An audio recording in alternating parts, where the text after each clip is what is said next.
સુરત જિલ્લાના નાની નરોલી અને સુરાલીને જોડતો ગાયકવાડી માર્ગને GIPCL કંપની દ્વારા સરકારી અધિકારીઓએ ગેરમાર્ગે દોરીને જાહેર રસ્તાને પચાવી પાડવાનો કારસો રચાઈ રહ્યો હોય છે, જે અંગે ગ્રામજનોને જાણ થતાં તેઓએ આજરોજ કલેક્ટરને રજૂઆત કરી વિરોધ નોંધાવ્યો હતો.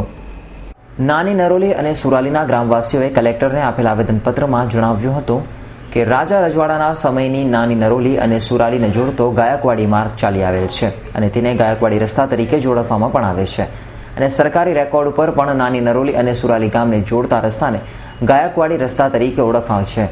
ત્યારે નાની નરોલી ગામના ખેડૂતોની જમીન આ જ માર્ગ ઉપર અને સુરાલી વિસ્તારમાં આવેલી છે અને આ બંને ગામોનો વહીવટ નાની નરોલી ગામમાંથી થાય છે. ત્યારે બંને ગામોની પંચાયત પણ એક જ છે, એટલે કે નાની નરોલી સુરાલી ગ્રામ પંચાયત તરીકે ઓળખાય છે.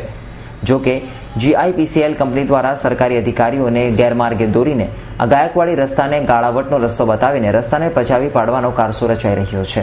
જે અંગેની જાણ થતાં જ બંને ગામના લોકોએ વિરોધ સાથે કલેક્ટર કચેરીએ પહોંચીને આવેદનપત્ર આપી રજૂઆત કરી હતી. અમારા ગામે નાની નરોલી ગામે GIPCL કંપની 1995થી કાર્યરત છે.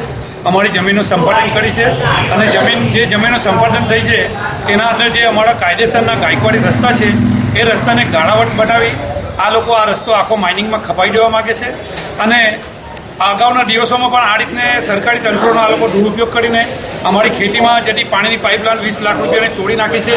હવે આ રસ્તો કોર્ટમાં જઈને એ લોકો કેવિયટ બતાવીને આ રસ્તાને આખો પચાવી લે અને માઇનિંગમાં ખપાવી દે તો અમારે જે જમીનો ખેતીની બચેલી છે આ જમીનોમાં જવું કેવી રીતના, અને આ મેટરને અમે હાઈકોર્ટમાં 174/2013 અને ત્યાર પછી સ્પેશિયલ સિવિલ એપ્લિકેશન 17/2/14 દાખલ કરી છે. હાઈકોર્ટમાં અમે કલેક્ટરશ્રી, મામલતદારશ્રી અને રેવન્યુ ડિપાર્ટમેન્ટ, ગુજરાત સરકાર તમામને પક્ષકાર બનાવેલા હોય તેવા સંજોગોમાં જો આ લોકો એમ કહે છે કે કલેક્ટરમાંથી 13/4/2015 જાહેરનામું બહાર પાડીને આ રસ્તો જો ખપાવી દે તો અમને દહેશત છે અને આ દહેશતથી અમે ડરીને આજે કલેક્ટરશ્રી સુરતને મળવા માટે આવ્યા છે. એક આવેદનપત્ર આપીએ છીએ કે આ રસ્તો અમે કોઈ પણ ભોગે આપવા તૈયાર નથી. ત્યારે જો સરકારી અધિકારીઓ દ્વારા GIPCLને આ રસ્તો આપી દેવામાં આવશે તો આવનારા સમયમાં નાની નરોલી અને સુરાલી ગામના લોકો દ્વારા ઉગ્ર દેખાવો કરાશે તેવી પણ ચીમકી ઉચ્ચારવામાં આવી હતી. Bureau report, S9 news, Surat.